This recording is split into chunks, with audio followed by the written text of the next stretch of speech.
जय हिंद साथियों। तो साथियों, आपका सी टेट का एग्जाम लगभग आ ही चुका है, तो सभी साथियों की तैयारी भी कंप्लीट हो चुकी होगी। तो आइए हमारे साथ लगाते हैं ईबीएस का मॉक टेस्ट, जिसमें हम देखेंगे 15 क्वेश्चन। तो देखते हैं आप इन 15 क्वेश्चन में से कितने क्वेश्चन सही से सोल्व कर पाते हैं। तो मॉक टेस्ट शुरू करने से पहले मेरा आप सभी से एक बार फिर से निवेदन है कि जिन साथियों ने अभी तक हमारे चैनल को सब्सक्राइब नहीं किया है, वो सभी साथी चैनल को सब्सक्राइब कर लें। तो साथियों, शुरू करते हैं आज का मॉक टेस्ट और देखते हैं अपना पहला प्रश्न। हमारा पहला प्रश्न है, गुरप्रीत पहली बार रेलगाड़ी से नई दिल्ली से चेन्नई गया है। तो ध्यान रखना साथियों, नई दिल्ली से चेन्नई जा रहा है। अपनी रेल यात्रा में उसकी गाड़ी के द्वारा निम्नलिखित में से किसी नदी को पार करने की संभावना नहीं है। उसको रास्ते में कौन सी नदी नहीं मिलेगी? नर्मदा, गोदावरी, गंगा या फिर कृष्णा। तो क्या होगा क्वेश्चन नंबर 1 का सही आंसर? कमेंट में टाइप करें। तो क्वेश्चन नंबर 1 का सही आंसर होगा साथियों गंगा नदी। ऑप्शन नंबर 3 इस प्रश्न के लिए सही आंसर होगा।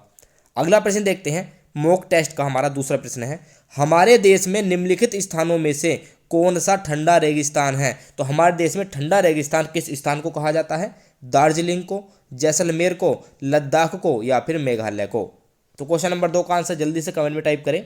इसका आंसर क्या हो जाएगा? तो इसका आंसर हो जाएगा ऑप्शन नंबर 3 लद्दाख। साथियों, लद्दाख को हमारे देश में ठंडा रेगिस्तान भी कहा जाता है। ऑप्शन नंबर 3 इस प्रश्न के लिए बिल्कुल सही आंसर होगा। अगला प्रश्न देखेंगे।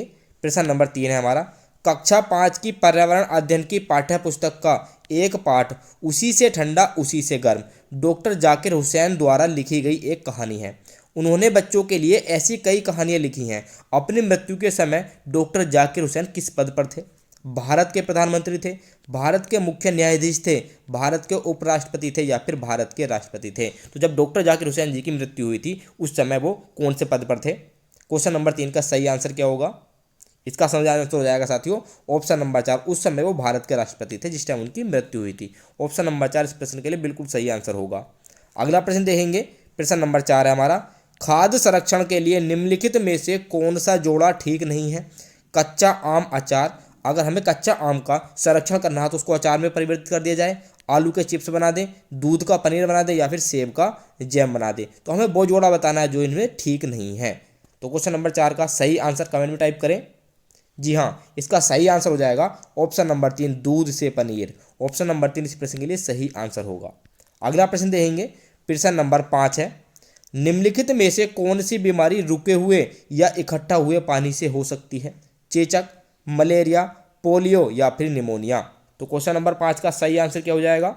जी हाँ, इसका सही आंसर जाएगा मलेरिया के साथ। ऑप्शन नंबर 2 इस प्रश्न के लिए बिल्कुल सही आंसर हो जाएगा, क्योंकि साथियों रुके हुए पानी में मच्छर पनपते हैं और मच्छर से कौन सा रोग होता है? मलेरिया। अगला प्रश्न देखेंगे। प्रश्न नंबर 6 आज के मॉक टेस्ट का हमारा, निम्नलिखित में से कौन सा जोड़ा ठीक है? कर्नाटक, कथक। यहाँ पर साथियों प्रदेश और उनके शास्त्रीय नृत्य दे रखे हैं, तो हमें वो जोड़ा बताना है जो सा ठीक है, बाकी के 3 जोड़े गलत हैं। तो कर्नाटक कथक, असम बिहू, उड़ीसा भरतनाट्यम, तमिलनाडु लावणी। तो क्वेश्चन नंबर 6 का सही आंसर क्या हो जाएगा? कमेंट बॉक्स में टाइप करें। जी हाँ, इसका सही आंसर होगा ऑप्शन नंबर 2। असम का जो शास्त्रीय नृत्य है वो बिहू है। ऑप्शन नंबर 2 इस प्रश्न के लिए सही आंसर हो जाएगा। अगला प्रश्न देखेंगे। प्रश्न नंबर 7 है, एस्किमो अपने घर इग्लू का निर्माण बर्फ से करते हैं। इसका क्या कारण है कि वो अपना घर बर्फ से बनाते हैं? ध्रुवीय क्षेत्रों में केवल बर्फ ही उपलब्ध है, इसलिए वो बर्फ से अपना घर बनाते हैं। या बर्फ ठंडी हवा और पानी को अंदर नहीं आने देती है? या ऑप्शन नंबर 3 है, बर्फ की दीवारों के बीच मौजूद हवा अंदर की गर्मी को बाहर जाने से रोकती है। या बर्फ मुफ्त में मिलती है, अन्य सामग्री की कीमत अधिक होगी वहां पर। तो क्वेश्चन नंबर 7 का सही आंसर क्या हो जाएगा? तो इसका सही आंसर होगा साथियों ऑप्शन नंबर 3, बर्फ की दीवारों के बीच मौजूद हवा अंदर की गर्मी को बाहर जाने से रोकती है, इसलिए अंदर का टेम्परेचर मेंटेन रहता है। ऑप्शन नंबर 3 इस प्रश्न के लिए बिल्कुल सही आंसर हो जाएगा। अगला प्रश्न देखेंगे। प्रश्न नंबर 8 है, निम्नलिखित में से कौन सी विशेषता बरगद के पेड़ की जड़ों की नहीं है? जड़ें खंभों की तरह पेड़ को सहायता प्रदान करती हैं। साथियों नई वाले क्वेश्चन को जरा ध्यान से पढ़ना होता है, हमें वो विशेषता बतानी है जो बरगद का पेड़ होता है उसकी जड़ों की विशेषता वो नहीं है। तो जड़ें खंभों की तरह पेड़ों को सहायता प्रदान करती हैं, जड़ें शाखाओं से नीचे लटकती हैं, इसमें जमीन के भीतर जड़ें होती हैं, या जड़ें भोजन का भंडारण करती हैं। तो क्वेश्चन नंबर 8 का सही आंसर क्या हो जाएगा?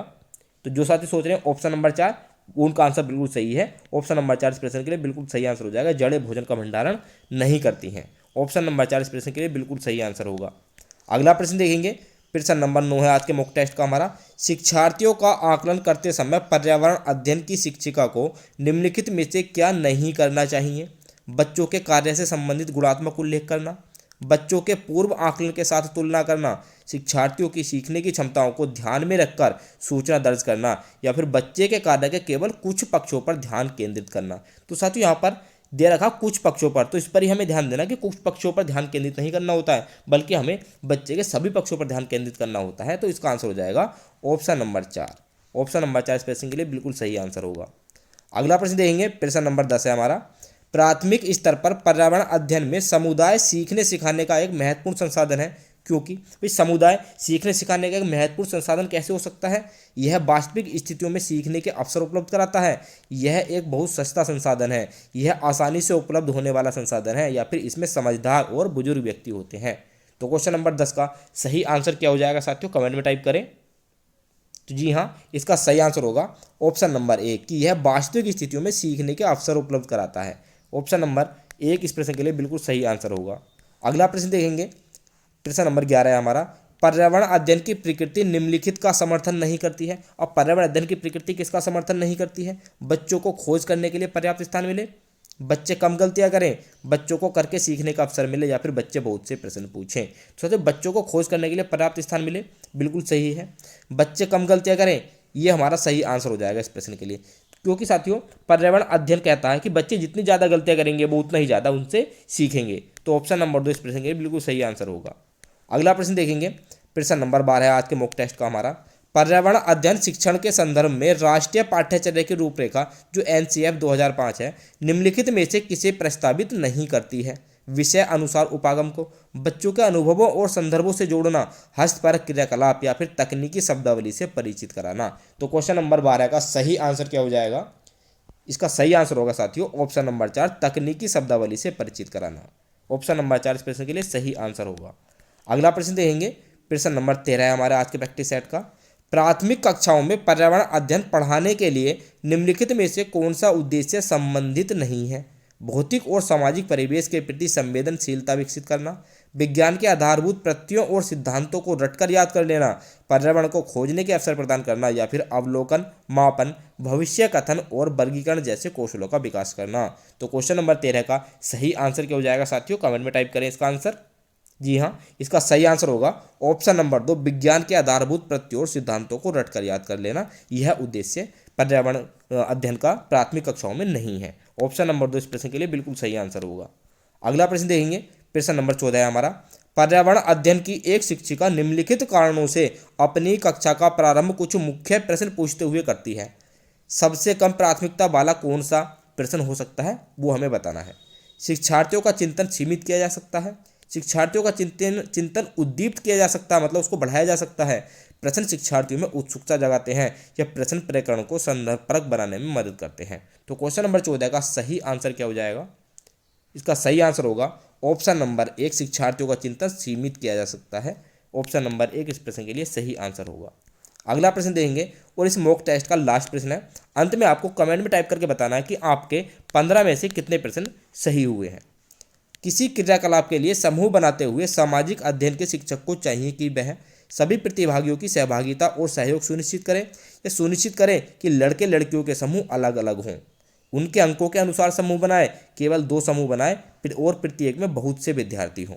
तो साथियों क्वेश्चन नंबर 15 का सही आंसर क्या हो जाएगा? इसका सही आंसर होगा ऑप्शन नंबर 1, सभी प्रतिभागियों की सहभागिता और सहयोग सुनिश्चित करें। ऑप्शन नंबर 1 इस प्रश्न के लिए बिल्कुल सही आंसर होगा। तो साथियों आपका मॉक टेस्ट कंप्लीट हो चुका है आज का। तो आपको कमेंट में टाइप करके हमें बताना है कि आपके 15 में से कितने क्वेश्चन सही हुए हैं। हम आपसे मिलते हैं अगली क्लास में, वहाँ पर हम आपके लिए लेकर आएंगे एक और मॉक टेस्ट। जय हिंद।